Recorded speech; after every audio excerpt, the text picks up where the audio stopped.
Hello, guys. Today we're going to be doing section 3.7 of IB Business Management. Personally, this is my favorite section, IB Business Management. Um, I really liked and enjoyed this section. So let's begin. So basically, we're going to be talking about profit and cash flow. And how we start is that we're going to begin by just explaining the difference between profit and cash flow. So by this time, syllabus, you don't know what profit is, right? But now we're going to be talking about cash flow. So what is cash flow? Cash flow is the money that flows in and out of a business over a given period of time. Okay, so the money that goes in and out of the business. A key indicator of a firm's ability to meet its financial obligations, expectations, okay? Because now we're going to be explaining this further, but basically it just demonstrates how the firm is being able to deal with its payments, whether it's on time with its payments, whether it needs loans, whatnot, okay? Um, now we're going to be talking about cash inflow and cash outflow and what they are, because they are basically the main components of the cash flow. So firstly, what is cash inflow? Cash inflow is the money that goes into a business, so into the business, which is the reason it's called inflow, over a given period of time. So for example, which is mainly, it's in every single cash flow chart: cash sales from selling goods or services, selling goods or like services, payments from debtors, cash investment from shareholders, and payments from banks. So basically, it's money that goes inside the business. So basically, it's like the money they make from selling the goods that they sell or the services, or whether they sell assets, old machinery, for example, like machinery that's obsolete, payments from debtors, because again, we talked about debtor days in our previous sections, cash investment from shareholders, and payments from banks. Okay. So definition of cash outflow. So what is cash outflow? So outflow, it's basically the money that goes out of a business over a given period of time. Okay. Examples are purchasing materials of fixed assets, rent, wages, salaries, paying creditors, repaying loans, and paying dividends to shareholders. So this is basically, these are like, basically they're technically just expenditures. Okay, so basically outflow is what they spend, inflow is what they make, basically. And then net cash flow is basically cash inflow minus cash outflow. Okay. So how to differentiate profit and cash flow. So how do we differentiate the two? So basically, a business can be profitable but have little to no cash, and we're going to be explaining that now. Okay, so basically, the business can be making money, they can be profitable, the profit can be positive, but they actually have no cash in hand, so they have no liquidity, because cash is liquidity, right? So why and how? So poor collection of funds by allowing customers a long credit period. Basically, if you don't know what a long credit period is, basically a long credit period is when the customers, they end up purchasing the goods that the businesses sells, or even the services, but they pay for it later. So after a while, so let's say they purchased let's say a handbag in January, they end up paying for the handbag in March, right? A lot of times, this is a lot with supermarkets, where supermarkets, what they end up doing is that they pay their suppliers a month later. Okay, that's something very, very common in supermarkets. um so that's the first reason, that they may be profitable, they may have business, they may have many deals going on, but they end up taking their money later. So the customers pay later. So basically, they end up having a long credit period. The second one is paying suppliers too early, leaving little to no cash related to the operations. Okay, so their deals with their suppliers aren't the best, or they just decide to pay them early. Okay, so they don't have any like credit periods with their suppliers, so they end up paying them directly. So they don't have like the daily expenditure. They don't have that. So they end up paying them too early, and they have little to no cash. That's the result, right? Or purchasing capital equipment or many non-current assets at the same time. Okay, so basically they purchase like machinery such as capital equipment, or non-current assets, meaning that they're like long-term assets, they last for more than a year, for day-to-day operations. So that also leaves them with no cash. So purchasing capital equipment or many non-current assets, that's not a reason. Or over trading, so they purchase too many stocks with cash eventually tied up in the business. Okay, so basically what they do is that they basically have a lot of stock. So basically, let's say a business sells handbag, right? So basically they store their handbags. They have, let's say, 10,000 handbags in their storage. So not only are they paying for the storage and the utilities for the storage, like the electricity and whatnot for the storage, but they also paid for the bags themselves, for the production and raw materials to produce the bag, right? So what happens is that these bags, they're worth money, right? But this money is tied up in the bags because the bags themselves cost the money. That's why stock, they tie up cash. Okay. Always remember, whenever you talk about stock, you always talk about how they tie up cash, right, in the business. But a business can have a positive cash flow, but be unprofitable. So basically, it goes both ways, unprofitable. So basically, they can source cash from bank loans, so they can get loans. They can gain cash from the sale of firms' fixed assets, and they can obtain cash from shareholders' funds. Okay, so basically, they obtain cash, they're able to pay for the day-to-day expenses, but at the end of the day, this is not their cash. They either have to return the bank their loan, and not only that, but keep something very important in mind, that loans have interest. Okay, so they end up paying more later. Okay, and not only that, but they gain cash from sales of firms' fixed assets. So they're selling stuff. They might need new stuff. They might need new machinery. They might need new assets, and obtaining cash from shareholders' funds. But at the end of the day, these shareholders do need their dividends. So keep that in mind. Okay, so it goes both ways. They can have a positive cash flow, but be unprofitable, or they can be profitable but have no cash. Okay, so yeah. Now we have the cash flow forecast. This is the most important part. This is usually, if not all the time, a 6 marker in IB business management. So it's out of 6. So it's recommended to do it between 6 to 8 minutes, because I know I was a student once. I know how, and that it takes a good amount of time to actually construct these. These take a while, but you have to have a need and good cash flow, right? If you have your perfect cash flow, then you're gonna get your 6 out of 6 points. If you have a semi-perfect one, meaning you have between 1 to 2 mistakes, you get 5 points. If you have between 1 to 2 mistakes, but these mistakes are huge, then you get 4 points. But it really depends, but that's really the range, right? So basically, a cash flow forecast is the future prediction of a firm's inflow and outflow over a given period of time. Usually, firms do this to see how they're going to spend their money, what they should do, how they should plan for the future, etc. So how does this consist of? So basically, first you have to see how many months. So it depends the question, whether, because a lot of the time it's 6 months, it's not only 4 months.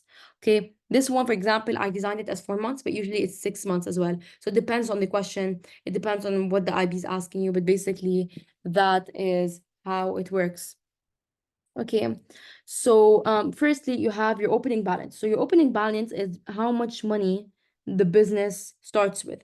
It's the cash that the business starts with every month. It's also the cash held by the business at the start of the trading year. Okay, so this is what I'm just trying to say. It's basically the cash held at the start of the trading year, right? So I'm just gonna like write a hypothetical one just for now, but I'm just gonna like write 8,000. I don't really know what I'm writing, but I'm just trying to explain to you what and like how whatnot. Then, for example, you not for example, but you have your cash inflows. So what's the cash going in? So cash going in. Okay, so all of the time there's always cash sales revenue. There's always cash sales revenue. Basically, cash sales revenue, they might give it to you, or you might have to calculate. It's usually very easy. It's just P times Q, price times quantity. Super easy, super simple. It isn't complicated. Payment from debtors. This doesn't come all the time, but you should basically know it's just payment from debtors. Basically, money that's owed to the business, and rental income, whether they're renting any asset of the business or whatnot. A lot of the time, though, sales revenue can be in credit and in cash. So if you want, I have solved exercises like that. If you want a specific exercise, then I'm willing to do that for you guys. So yeah, but this is really it. So that's money going in the business. So I'm just gonna give you some numbers. So basically, sales revenue, let's say that's 2,000. I just want to teach you guys how it goes. And you see, for example, all the digits, they're like this. They have to be like each other. Okay, they have to be aligned. That's what I'm trying to say. So they have to be aligned. Then you have payment from debtors. Let's say that's 200. And also, guys, always keep in mind that if there's this is not a format that you memorize, right? This is not a format that you memorize. This is actually a format that you base on the case. So for example, a lot of cases won't have payment from debtors, so you don't include that. Okay, so you don't memorize this format and go with it. You don't memorize the format from the book and you go with it. No, you have to base your format on the IB business management case that's given to you in your paper. And not only that, but you always have to keep in mind, because a lot of students don't know that, is that the IB basically what they're trying to do, like the IB's objective themselves, is that they're trying they're actually testing if you can determine what's a inflow and what's an outflow. Okay. Rental income, let's say that's like 500. So here your total cash inflow. So basically you add this plus this plus this, you get 2,700. Okay. Then you have your cash outflows. So basically cash going out, okay, of the business. And keep in mind that these three, you add them to give total cash inflow. So I'm just trying to like give you an example, guys, so you can really get it. Then, for example, cash outflow, you have electricity. Let's say it's 100. You have raw materials. Let's say they're 300. You have rent. A lot of the time, by the way, what they're gonna do is that they're gonna tell you rent is for every quarterly, so it's for every 4 months. Okay, so always remember that these little tricks that they just try to give you. Okay, you have to pay attention. In the cash flow, you just really have to keep your eyes peeled. Then you have wages, let's say that's 500. Then you have telephone, that's 100. Then you have loan repayments, that's 100. Okay, so now I'm just gonna calculate these. So that's 5,100. I'm guessing I'm just gonna calculate them again. Yeah, 5,100. Okay, so now you end up, I'm just gonna write them in the other color, but basically you end up having 5,100 in outflows. So then you end up subtracting these and you're gonna get a negative number. So what do you do when you get a negative number? You have to put it in parentheses. Okay. So basically, that's what you're gonna do. Um, So I think this is going to be 2,400. This is going to be negative 2,400. But guys, I'm just going to check my calculator just in case, because I don't want to be wrong and make a mistake. Because always, you guys, in your paper twos, you're allowed to use your calculator. So you can just use it. Okay, so yeah, I was correct, guys. But basically, you're allowed to use your calculator. So always use it, because in the exam, you're always going to be flustered. You're not going to be sure of what's happening. So it's very important for you to actually know what's happening and not make these stupid mistakes. So just add these like I showed you, and you put this in parentheses. But then in the end, what you do is that you subtract opening balance by the net cash flow. So to get, okay, so this is a closing balance. Closing balance is basically the estimated cash available at the end of the month. Basically, it's very easy. Estimated cash available at the end of the month. It's net cash flow plus opening balance. Okay, like I previously mentioned. So this is net cash flow plus opening balance, right? So your final answer is so basically that is if you want 5,800. So yeah,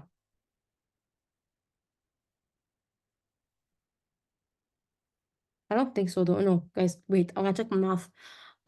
So basically if you just subtract 8,000 by 2,400, so you have 5,600. Yeah, that's it. So it's still positive. So here you just you start off with 5,600. Okay. Oh, sorry, I'm using another color. 5,000. What color did I use? This one. So 5,600 is the number that you shall basically start with. Okay, this is how you basically do it. Now, to proceed, what we have to do, so basically you have to do this for the rest of the cash flow, but I won't do it or else the video is going to be really long. So now to proceed, so closing balance, we even talked about, and I showed you this formula that you need to know. Okay. Now for total cash inflows, it's a summation of all cash inflows during a particular month. So I showed you that. And total cash out is the same thing. And the net outflow is basically the cash inflow, the total cash inflow inflow minus total cash outflow. So you always need to be aware of the tricks, you guys. For example, every 2 months, every 4 months, to always be aware of these small tricks. Now, benefits of a cash flow forecast. So basically, what are the benefits of having a cash flow forecast? So useful planning document for anyone wishing to start a business, because it helps clarify the purpose of the business and provides estimated projections. So remember, very important, estimate projections, future performance. And it's very important to emphasize on the word estimated, just because you never know. There's always so many external factors that could go into place. Context is a really, really big major one.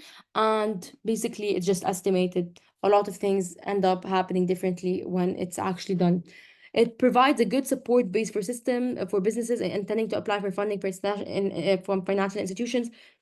So basically, this helps the business actually show the financial institution their plan. So they actually see their plan, they see the available funds, they see what they're going to be doing with the funds. It's very important that they see what they're going to be actually doing with the funds. They enable banks to check on a business's solvency and creditworthiness as well. Predicting cash flows can help managers identify in advance when the business may need cash. So again, preparation, and therefore plan accordingly to source it. Okay, very important. Planning accordingly is very important on business management. Helps with monitoring and managing cash flow by making comparisons between estimated cash flow and actual figures, you see. So this can also help in the future. So these are the benefits, basically.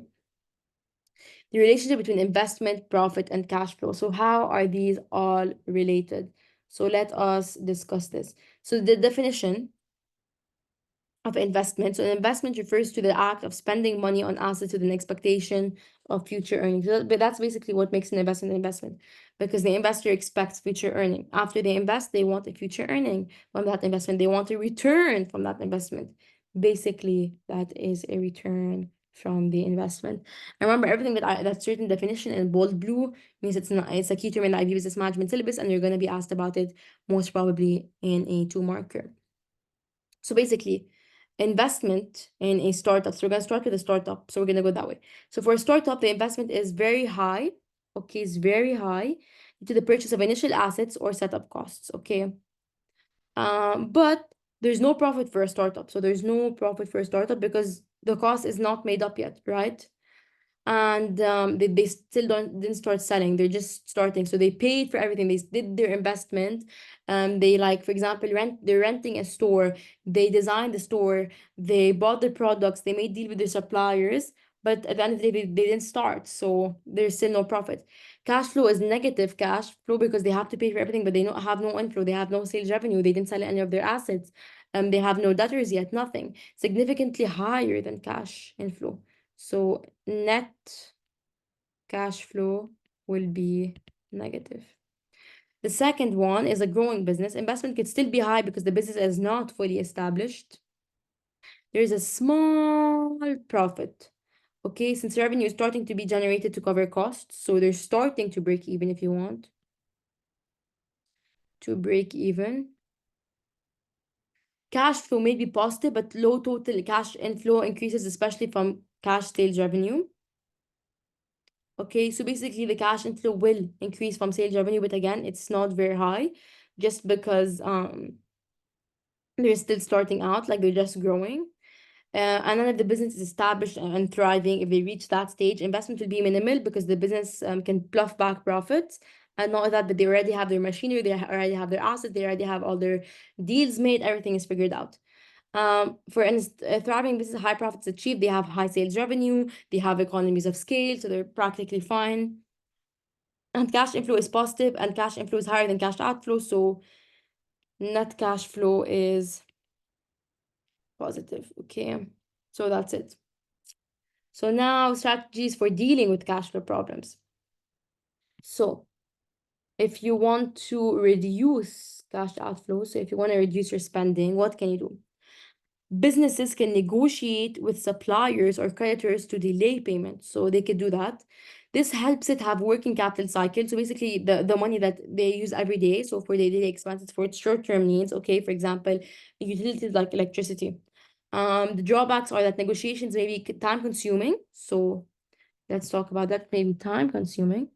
may jeopardize relationships with suppliers. So it has two disadvantages.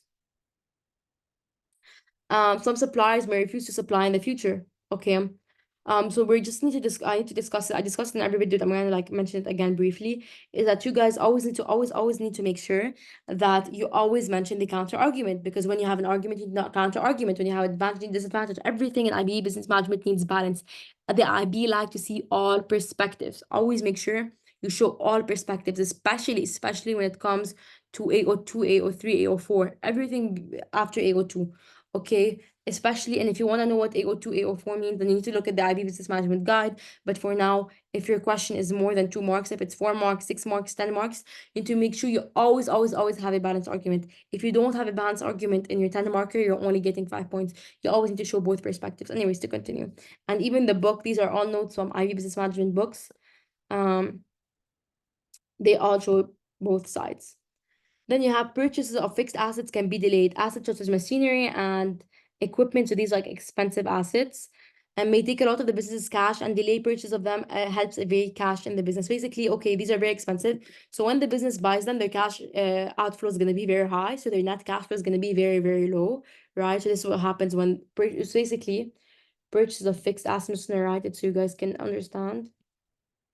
Very high cash outflow, low net cash flow. Okay. Can be delayed. Assets such as machinery and equipment, they make the business's cash and they delay basically they tie up the business's cash, they take a lot of it.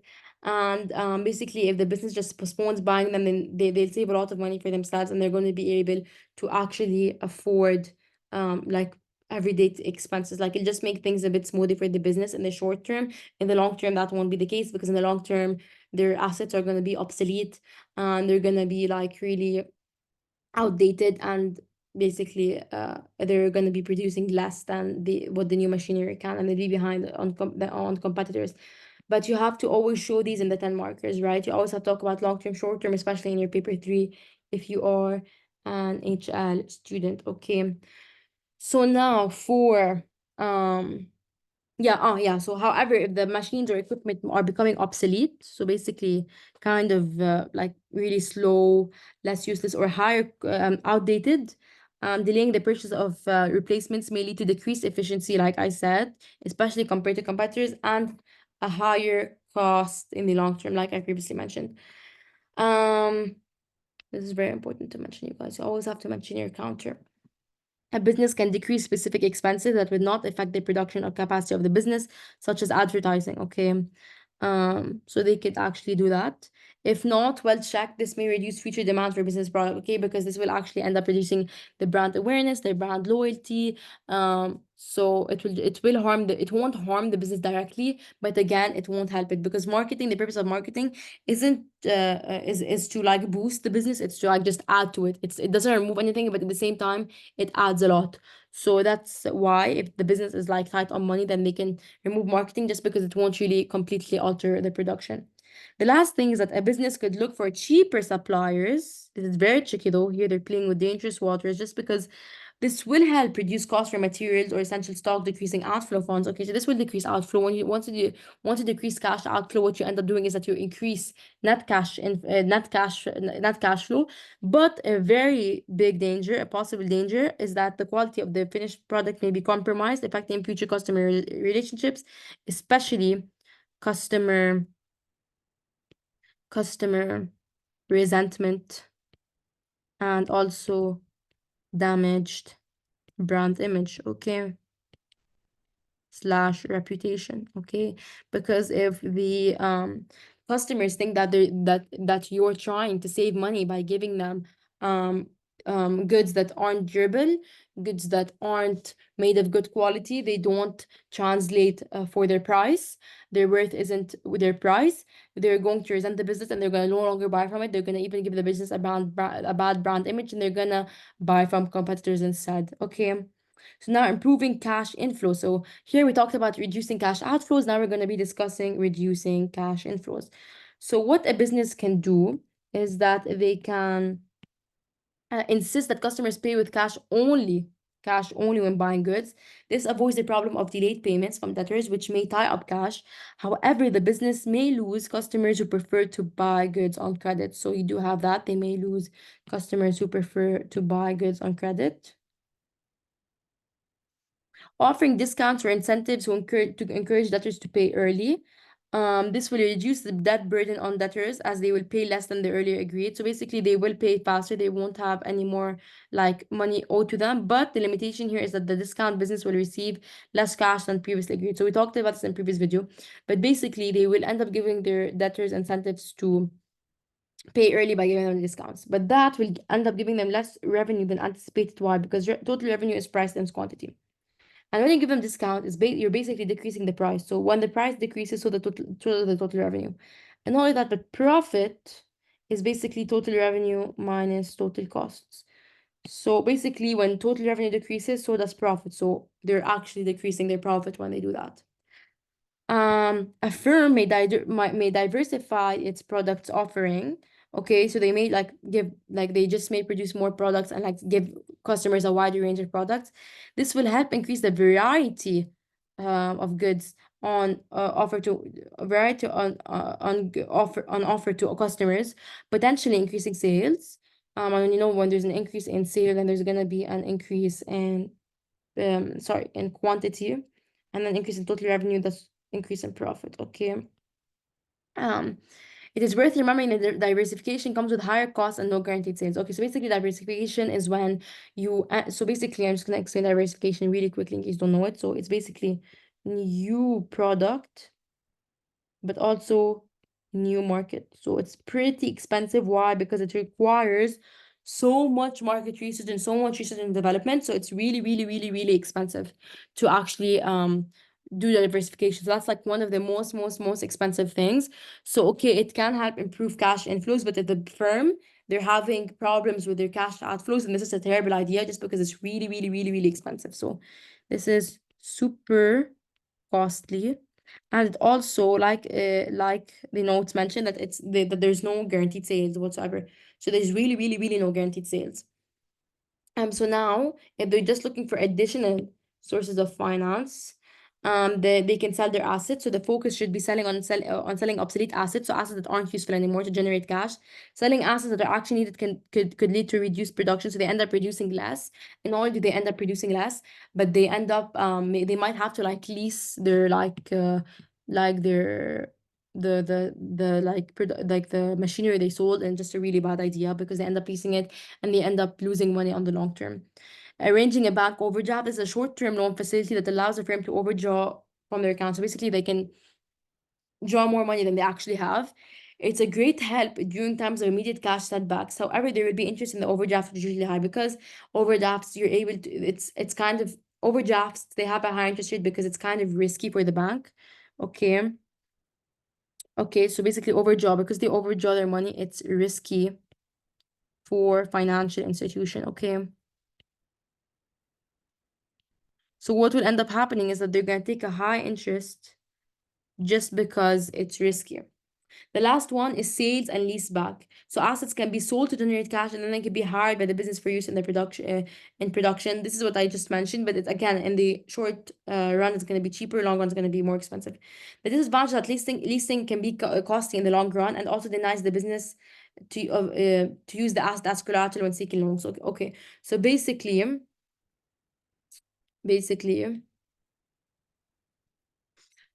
collateral is basically when a financial institution, before they give a business a loan, because they're not gonna automatically give the business a loan, right? They're not gonna do that. Okay, so what they do is that they actually investigate what assets the business owns in order to see and determine whether the business is actually able to pay for the loan plus interest back. Okay, because if they have assets as collateral, if they have assets which can be used as collateral, then they can just end up selling the assets and paying the financial institution or bank back, just because they if they don't end up making the money, there's always something else that can be paid for. But if they don't have any collateral, if they don't have any assets, it's kind of a problem. It's very risky for the financial institution. Now, these are things that can, these are like limitations in the cash flow. Okay, so these are limitations in the cash flow. We have five limitations. We have unexpected changes in the economy. So examples is like fluctuating interest rates, which could affect borrowing by firms and a negative effect on the firm's cash flow needs. So basically, this has to do with loans from banks most of the times, or like financial institutions. Okay, where basically, let's say the firm ended took like $1 million loan from a bank, right? If the interest rate was like 1% at the beginning, then and then it became 0.5% after a like economic downturn, then the firm gained. But if it became 3% after an economic boom, then they're actually gonna, be harmed. So it depends. Also, poor market research and properly done sales forecasts due to poor demand predictions can have a negative effect on future sales, thereby affecting cash flow. Let's say the business didn't have much money for marketing, they didn't invest much money in marketing, or the market research was just bad, or the demand was just really way lower than expected, then this can actually really affect the cash inflow because it affects future sales.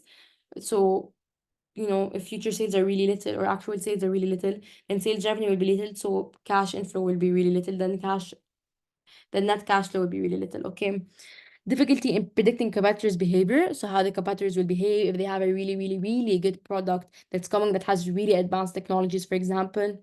This could negatively affect the business itself. Unforeseen machinery or equipment failure. This is a big, big, big, big one. Just because if there's unforeseen machinery or equipment failure, then the business is gonna have to purchase or rent new machinery. If it purchases new machinery, it's gonna be super expensive because machinery is a long-term asset, so it's really, really expensive. So breakdown machinery can drastically affect the cash flow not opposition position of a business. Sorry, position. And the last one is demotivated employees. So being demotivated can negatively affect the productivity of the workers, reducing output or sales and leading to less cash inflow. Okay, this is a little one, but the biggest one is the unforeseen machinery or equipment failure. So this is it, guys. Thank you so much for watching. But the most important part for cash flow and finance itself generally is that you have to, it's a must to always practice. If you don't practice, then you're okay, you're gonna learn material, but the main part is the math part, is the solving part. Okay, it's the calculations part, especially for an HL student. You have to know how to solve your cash flows, and this begins because this is 6 points. This begins when you actually start practicing. The more you practice, the better. I personally aced cash flow. I've never gotten my cash flow wrongs in any exams. I've always aced my cash flows because I practice. If you do more than 5 cash flows, I can guarantee a good grade. But personally, I would do between 10 to 15, if not 20.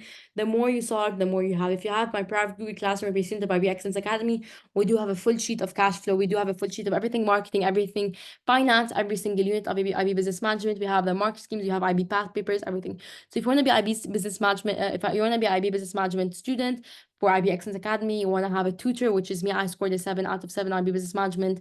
I really know the ins and outs of IB business management. You can always email me if you want anything. You can always comment down below. Thank you so much, guys, for watching. Please like and subscribe so I can continue making these videos. Thank you so much for watching. Bye bye. I hope you enjoyed.